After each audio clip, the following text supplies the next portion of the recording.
The ICU glass hummed under flickering lights as my father's chest rose, stopped, then rose again. At 2:17 a.m., my phone lit up with an unknown number. A male voice whispered, "Forgive me, sir. I shouldn't have done it." I stepped closer to the glass, ice running through my veins, because the voice was the same one that once clapped 3 times outside the hotel, and a pigeon dropped dead from the sky. If you've ever felt helpless, if someone ever took something from you and dared you to stay quiet, don't. Hit like, subscribe, and listen closely, because tonight's story isn't just horror, it's justice with teeth. I was never superstitious.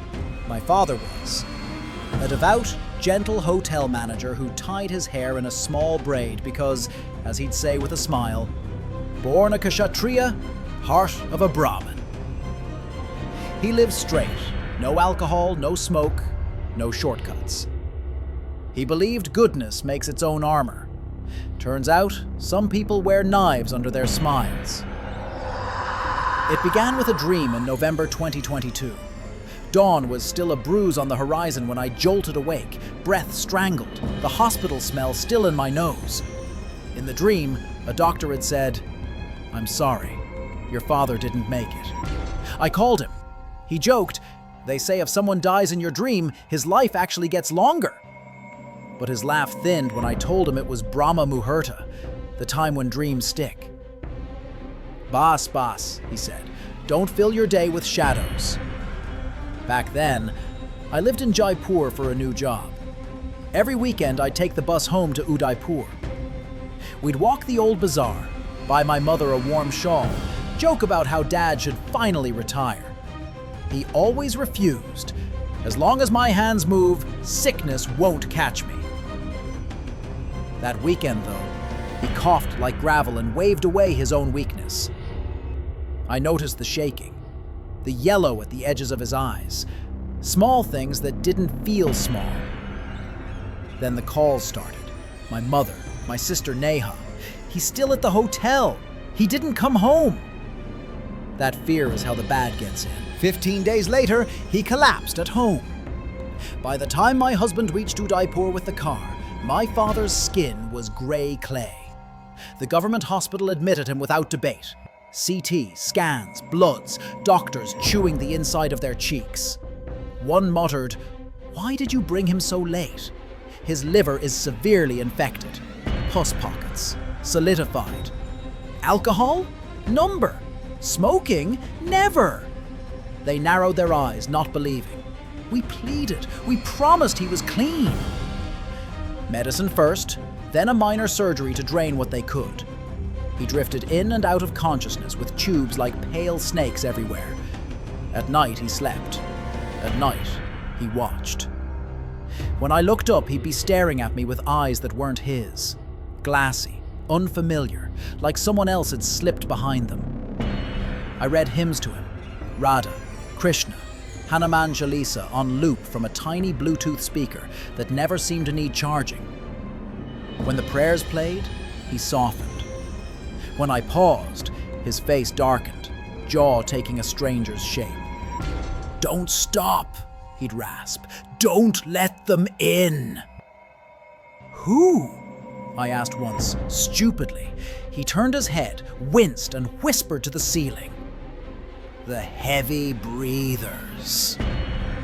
My cousins visited, both devotees with a fire in their eyes. One took his hand in ICU and asked quietly, "Kaka, what sits beside you when you close your eyes?" He shivered. A weight. Breathing. Wet. She smiled at my mother. "Think of Radha standing by him," she said. "Think light. Think louder than the dark." But the dark was listening. I wanted science. I wanted words with clean edges. But when the hospital nights yawned into December, my phone vibrated. Work, warning me to return or resign. My husband said, "Go for a few days. Keep your name clean. I'll be here." While I was away, my mother and Neha visited a local occultist. He nodded too quickly, like a man who'd heard this recital 100 times. Maran Kriya, he said. A death ritual.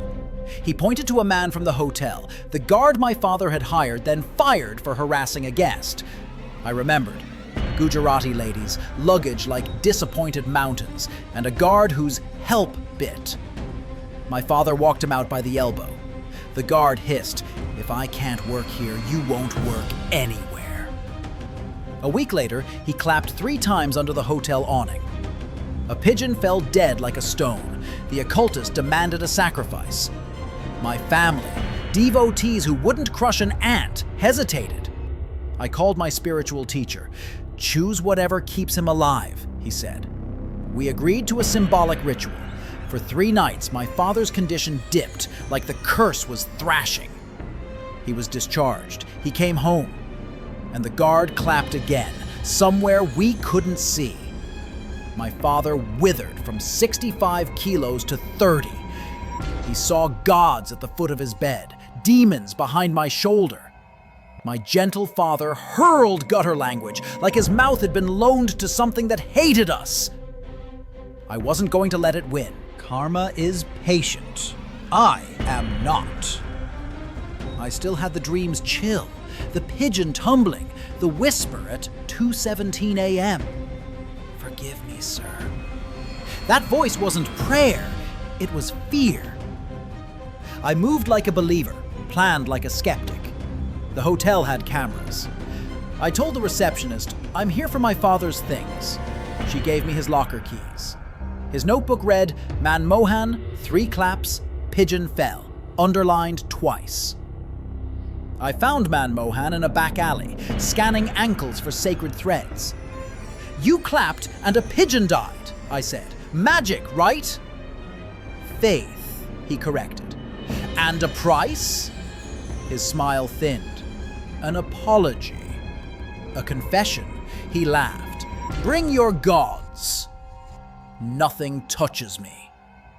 I found a priest who knew hymns like passwords, a retired cop who'd lost a brother to a ritual. On the dark moon, I lured Manmohan to the hotel's banquet hall with a lie about money.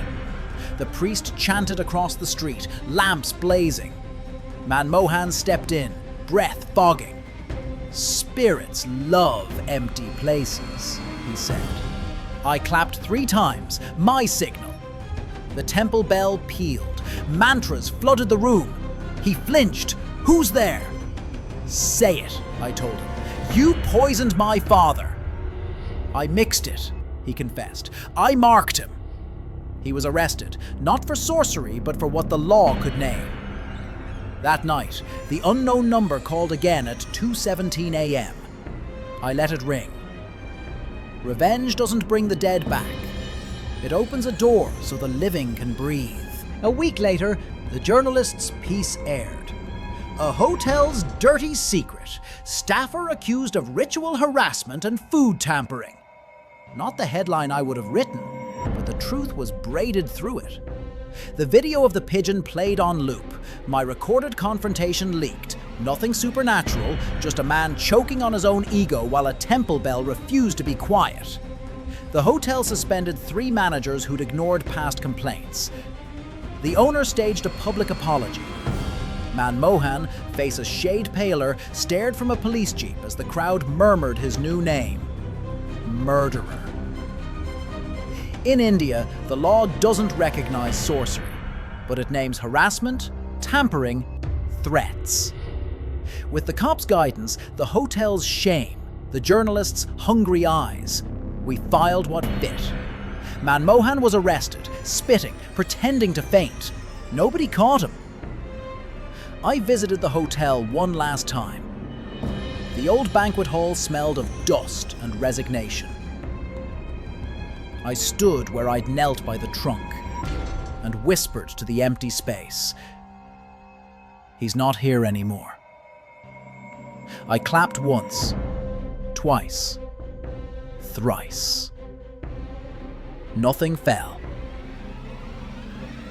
And for the first time since my nightmare, the air didn't taste like metal. Justice doesn't always look like lightning.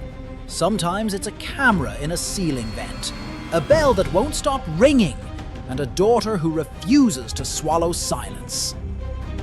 If you're listening to this with your own grief in your chest, may your courage be louder than their curse. If this story put a chill in your bones, hit that like button and share it with someone who needs a reminder. Defiant, intense, the dark only wins if we go quiet. Comment below, what's the most satisfying moment of justice you've ever witnessed? And subscribe for more true style horror where the ending doesn't beg, it bites.